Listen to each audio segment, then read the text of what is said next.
আসসালামু আলাইকুম। আজকে সহজ একটি রেসিপি করে দেখাবো মিষ্টি কুমড়ার ভাজি। এখানে তার জন্য প্যানে পরিমাণ মতো সয়াবিন তেল দিয়ে দিলাম, 2টো তেজপাতা আর 1 টেবিল চামচ পরিমাণের মতো পাঁচফোড়ন দিয়ে দিলাম। এগুলো কিছুক্ষণ ভেজে নিয়ে 2টো পেঁয়াজ কুচি, 5-6টা কাঁচামরিচ মাঝখান থেকে ফালি করে দিয়ে দিলাম। এগুলো কিছুক্ষণ ভেজে নেব। ভাজা হয়ে গেলে এখন 1 টেবিল চামচ পরিমাণ হলুদের গুঁড়ো দিয়ে দিব। দিয়ে কয়েক সেকেন্ড ভেজে নিয়ে আগে থেকে কেটে ধুয়ে রাখা মিষ্টি কুমড়োটা দিয়ে দিব। মিষ্টি কুমড়োগুলো এইভাবে ছোট ছোট কিউব করে কেটে নিয়েছি। একটি বড় সাইজের মিষ্টি কুমড়ার অর্ধেকটা নিয়েছি আমি। মশলার সাথে মিষ্টি কুমড়াগুলো ভালোভাবে মিশিয়ে নেব।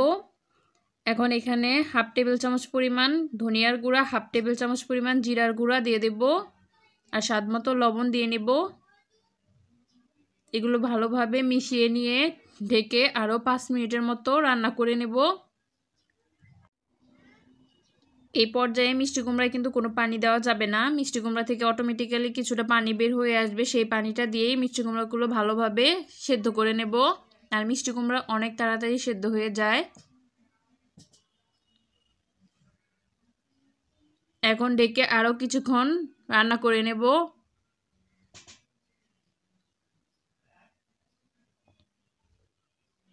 পানিটা এখন টেনে এসেছে। এখন নেড়ে চেড়ে এভাবেই ভালোভাবে ভেজে নেব।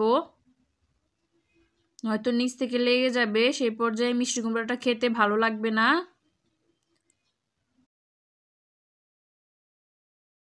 এই পর্যায়ে মিষ্টি কুমড়াটা হাফ সেদ্ধ হয়ে গেছে। আরও কিছুক্ষণ এইভাবে ভেজে নেব।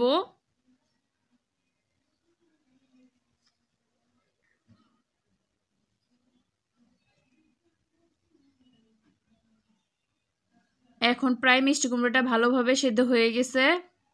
এখন আর কয়েক সেকেন্ডের মতো ভেজে নিয়ে নামিয়ে নেব। আপনারাও এভাবে বাসায় ট্রাই করে দেখতে পারেন।